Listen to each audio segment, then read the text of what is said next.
Assalamualaikum warahmatullahi wabarakatuh. Alhamdulillahillazi ja'alal mu'minina ikhwanan wa zadahum bitta'awun wa ikhlasi quwwatan wa kammalahum bi rasulillahi mahabbatan wassalatu wassalamu ala sayyidina Muhammadin wa ala alihi wa sahbihi ajma'in. Allahumma salli wa sallim ala sayyidina Muhammad al-bashir wa nadhiri alladhi tanfatu bi abwabil khairat wa ghalqu bi abwabil syarr wa ala al-adhar wa ashabil akhyar. Amma ba'd. Amin amin ya rabbal alamin. Hadirin para asatidah, para alim ulama dan para orang tua kami, insyaallah pada hari ini kita akan menyaksikan dan kita akan mendengarkan muzakarah tentang ihda'us sawab. Baik, jadi ihda'us sawab adalah menghadiahkan pahala kepada orang yang telah wafat dengan cara melakukan amal soleh seperti yang biasa dilakukan di masyarakat kita, yaitu seperti tahlilan, bacaan yasin untuk orang yang telah wafat dan masih banyak lagi. Jadi alhamdulillah kami telah mengundang 4 narasumber pada malam hari ini. Yang di sebelah kanan saya ada Kiai Syahid dan Buya Nur sebagai tim pro, dan di sebelah kiri saya ada Prof Gifar dan Prof Najmi sebagai tim kontra. Kemudian langsung saja untuk mempersingkat waktu kita mulai muzakarah pada malam hari ini. Silahkan untuk setiap orangnya untuk mengemukakan pendapatnya dan dalil-dalilnya masing-masing, dimulai dari Profesor Najmi. Tafadhol. Assalamualaikum warahmatullahi wabarakatuh. Sebelum saya menjelaskan tentang ihda'us sawab, saya ingin menjelaskan kepada kalian semua tentang sesuatu yang hak dan sesuatu yang batil, supaya kita terjauhkan dari hal-hal yang batil. Ketahuilah bahwasanya ihda'us sawab adalah kebiasaan sesat yang sudah lumrah di negara kita ini. Bahkan sudah sampai ke desa-desa, ke kampung-kampung orang muslimin. Padahal hal tersebut adalah haram, batil. Diibaratkan dengan seseorang yang memberikan hadiah sesuatu yang bukan miliknya. Nah, ihda'us sawab juga belum tentu seorang yang melakukan amal itu pahalanya diterima oleh Allah. Maka kemudian orang tersebut memberikan amal pahala tersebut kepada orang yang meninggal, maka itu adalah sebuah kebatilan. Nabi Muhammad sendiri tidak pernah mengajarkan untuk melakukan ihda'us sawab. Maka dari itu, tinggalkanlah kebiasaan yang buruk ini. Tinggalkan, kembalilah kepada Al-Quran, kembalilah kepada hadis Nabi Muhammad sallallahu alaihi wasallam. Inna khairal hadis kitabullah wa khairul huda hadiyu Muhammad wa syarrul umur muhdasatuha wa kullu muhdasatin bid'ah wa kullu bid'atin dolalah wa kullu dolalatin finnar. Dikatakan dalam hadis, sebaik-baiknya dalil adalah dari kitabullah Al-Quran, dan sebaik-baiknya petunjuk adalah petunjuknya Nabi Muhammad sallallahu alaihi wasallam. Dan seburuk-buruknya perkara adalah segala sesuatu yang baru, memperbaharui keduanya. Dan segala sesuatu yang baru itu adalah bid'ah, dan segala sesuatu yang bid'ah itu adalah sesat, dan segala sesuatu yang sesat itu adalah tempatnya di neraka. Syukran. Bismillahirrahmanirrahim. Allahumma shalli ala sayyidina Muhammad wa ala ali sayyidina Muhammad. Sebelum mengatakan ini bid'ah dan haram, ketahuilah bahwasanya para ulama telah bersepakat tentang hukum kebolehan ihda'us sawab, dan mereka tidak ada perbedaan dalam hukum tersebut. Akan tetapi mereka berbeda pendapat dalam hal apakah pahala tersebut sampai atau tidaknya ke orang yang telah meninggal. Memang terbagi dua, ada yang mengatakan sampai pahalanya dan tidak sampai, dan sebagian besar mengatakan pahala tersebut sampai kepada orang yang telah meninggal. Dan Allah menerima pahala tersebut karena itu sama saja seperti bacaan-bacaan Al-Quran dan lainnya. Mereka tidak sampai membid'ahkan, apalagi mengharamkan ihda'us sawab. Lalu kenapa Anda mengharamkan ihda'us sawab? Anda masih belum percaya dengan hadis yang tadi? Saya akan membawa satu hadis yang berkaitan dengan ihda'us sawab. Bismillahirrahmanirrahim. Anna rajulan qala Nabi sallallahu alaihi wasallam, inna abi mata wa lam yusi ayyanfa'ahu in tasaddaqtu anhu. Faqala Rasulullah sallallahu alaihi wasallam, na'am, rawahul Bukhari wa Muslim. Bahwasanya dikisahkan ada seorang laki-laki yang berkata kepada Nabi Muhammad sallallahu alaihi wasallam, "Ya Rasulullah, sesungguhnya ayahku telah wafat dan ia belum sempat berwasiat. apakah bagiku bermanfaat jika aku bersedekah untuknya? Maka Rasulullah sallallahu alaihi wasallam menjawab, iya. Hadis riwayat Bukhari dan Muslim. Dari hadis ini para ulama mengambil pendapat bahwasanya ihdaus sawab sesuatu yang boleh dilakukan, bukan yang tidak boleh dilakukan. Memang Rasulullah sallallahu alaihi wasallam tidak mengajarkan umatnya atau sahabatnya untuk melakukan daus sawab. Tetapi tidak ada larangan dari Rasulullah bagi siapapun yang ingin melakukan ihdaus sawab. Syukron. Baik, baru saja telah kita dengarkan pendapat dari Profesor Najmi yang mengatakan bahwa ihdaus sawab adalah batil, tidak boleh dilakukan dan pahalanya tidak sampai kepada orang yang telah wafat. Sedangkan di sebelah kanan saya yaitu pendapat dari Kiai Syahid mengatakan bahwasanya ihdaus sawab jaiz, boleh dilakukan dan pahalanya sampai kepada orang yang telah wafat. Dan di sini masih ada dua narasumber lagi yang belum kita dengarkan pendapatnya. Maka dari itu kepada Profesor Gifar, tafadhal. Bismillahirrahmanirrahim. Namun di dalam hal ini kami mempunyai dalil sebagaimana firman Allah Subhanahu wa taala dalam Qur'annya surat An-Najm ayat 38 dan 39 yang berbunyi, A'udzubillahi minasyaitonirrajim. Bismillahirrahmanirrahim. Alla taziru waziratu wizra ukhra wa laysa lil insani illa ma sa'a. Kedua ayat ini menunjukkan bahwasanya ihdaus thawab itu batil dan tidak diperkenankan di dalam syarak.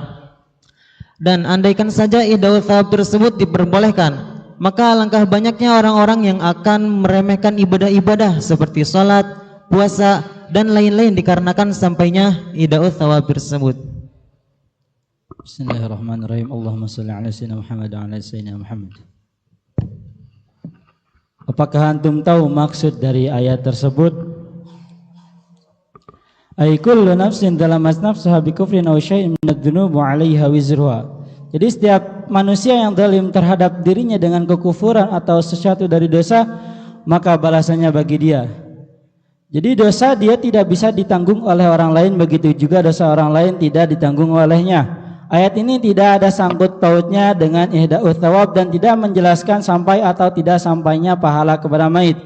Kemudian ayat selanjutnya wa allaisa lil insan illa ma sa'a. Imam Ibnu Qayyim telah menjelaskan dalam kitabnya yang bernama Ar-Ruh bahwasanya ayat ini tidak mengingkari manfaat dari orang yang mendapatkan sesuatu dari usaha orang lain.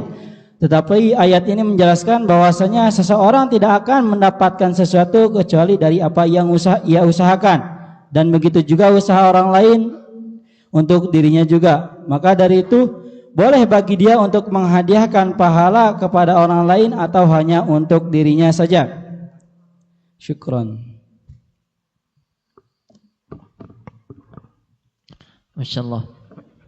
Barusan kita dengarkan juga pendapat dari Profesor Gifar yang mengatakan bahwasanya ihdaus sawab batil, dan secara tidak langsung pendapat yang tadi dikemukakan oleh Prof Gifar mengukuhkan kepada pendapat yang dikatakan Profesor Najmi. Benar sah? Dan juga di sebelah kanan saya Buya Nur tadi juga mengungkapkan pendapatnya atas ihdaus sawab, yaitu jaiz dan boleh dilakukan. Karena kita belum menemukan kesimpulan dari muzakarah pada malam hari ini, maka mungkin kita akan lanjutkan lagi muzakarah yang mungkin akan dimulai dari Profesor Gifar. Tafadhal. Wahai orang-orang yang hatinya keras, dengerin nih. Imam Syafi'i tidak mengatakan bahwasanya ihdaus sawab itu tidak sampai pahalanya kepada mayit. Bahkan dikatakan Allah SWT berfirman, alla taziru waziratu wizra ukhra, yang artinya seorang yang berdosa itu tidak akan memikul dosa orang lain. Dan dalam ayat yang lain, man amila sholihan fali nafsihi wa man asaa fa 'alaiha wa ma rabbuka bidzallamin lil 'abid. Yang artinya, barang siapa mengerjakan kebaikan, maka pahalanya untuk dirinya sendiri, dan barang siapa yang melakukan kejahatan, maka dosanya akan ditanggung oleh dirinya sendiri.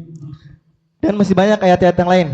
Dari kedua ayat ini saja sudah jelas bahwasanya ihda'us sawab itu tidak akan sampai kepada mayit. Stabil. Kalau kalian masih gak percaya tentang kebatilan hal ini, kami akan bacakan tafsir dari Ibnu Katsir. Allah tafsir. Dengerin.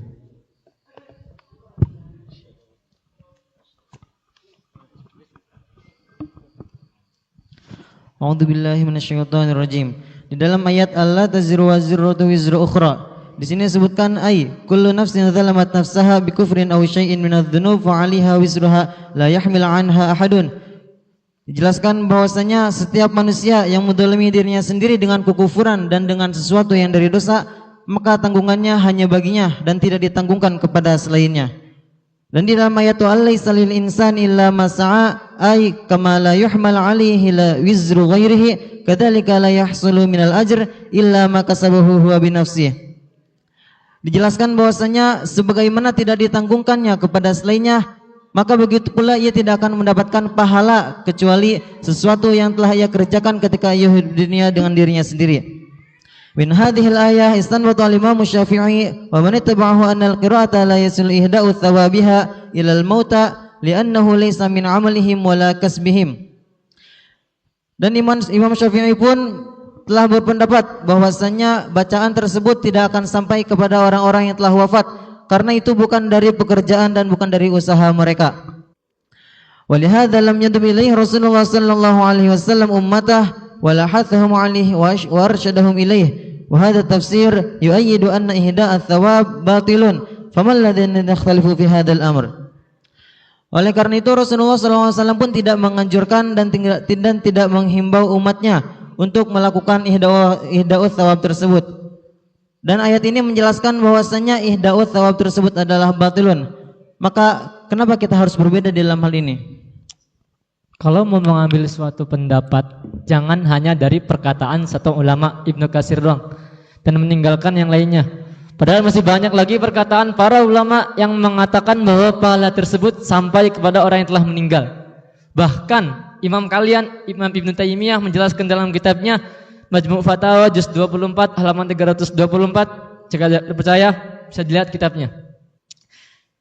Di situ disebutkan wasu'ila an qiraati ahlil mayyiti tasilu ilaihi wat tasbihi wat tahmidi wat tahlil wat takbir idza ahdau ilal mayyiti yasilu ilaihi thawabuha amla fa ajaba yasilu ilal mayyiti qiraatu ahlihi wat tasbihi wat takbiri wasairu dzikrihim lillahi ta'ala idza ahdauhu ilal mayyiti wa shalla ilaihi wallahu a'lam.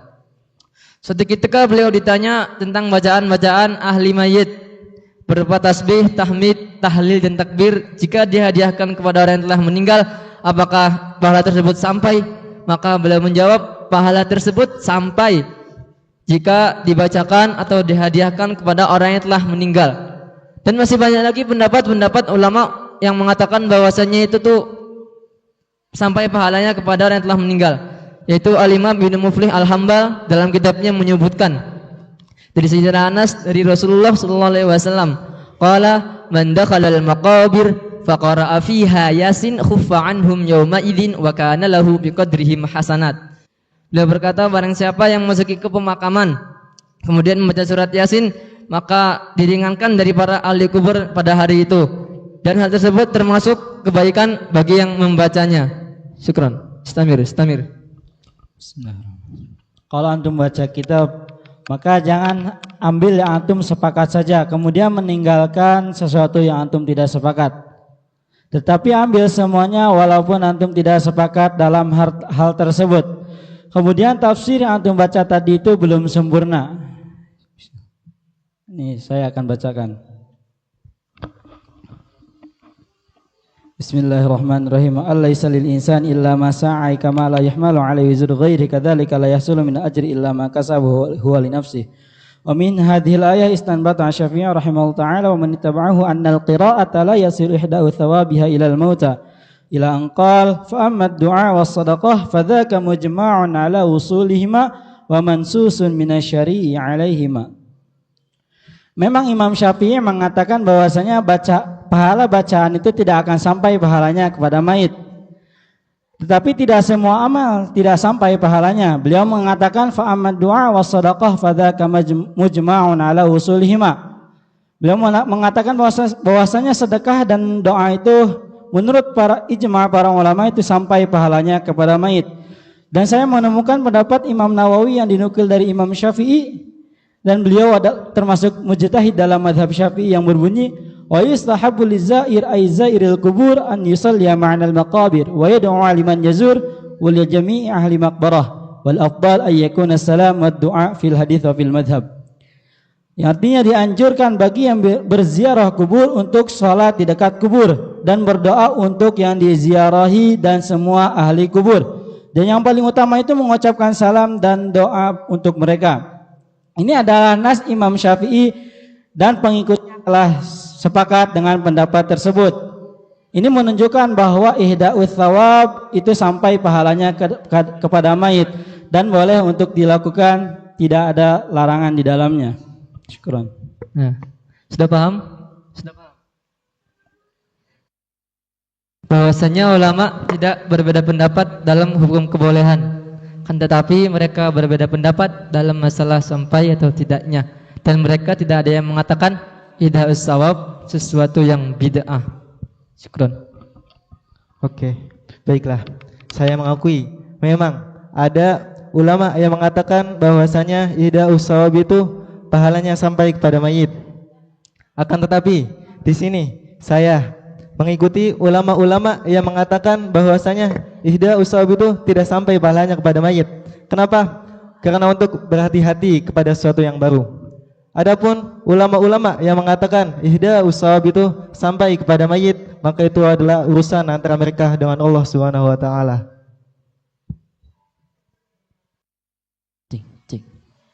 Baik, dikarenakan waktu telah habis, langsung saja kita simpulkan pertemuan pada malam hari ini yang intinya ihda'us tsawab adalah khilaful ulama. Barang siapa yang ingin mengerjakan maka kerjakanlah, dan barang siapa yang tidak ingin mengerjakannya maka tinggalkanlah. Dan yang harus digarisbawahi di sini adalah barang siapa yang mengerjakan maka jangan pernah merendahkan siapa yang tidak mengerjakan, dan barang siapa yang tidak mengerjakan maka jangan pernah mengajak siapapun untuk menghasut orang yang mengerjakannya, lebih-lebih mengkafirkannya. Saya tidak mengatakan orang yang melakukan ihda'us tsawab itu kafir ya. Tapi kamu berkata bahwasanya orang yang ihda'us tsawab dalam neraka, bid'ah. Baik, yang harus diingat di sini adalah jangan pernah merendahkan siapapun di antara kalian, karena merendahkan bukan termasuk perbuatan baik. Baik, kita cukupkan dan kita akan lanjut pertemuan ini pada pertemuan yang akan datang. Bila ada salah kata mohon maaf. Wabillahi taufiq wal hidayah. Wassalamualaikum warahmatullahi wabarakatuh.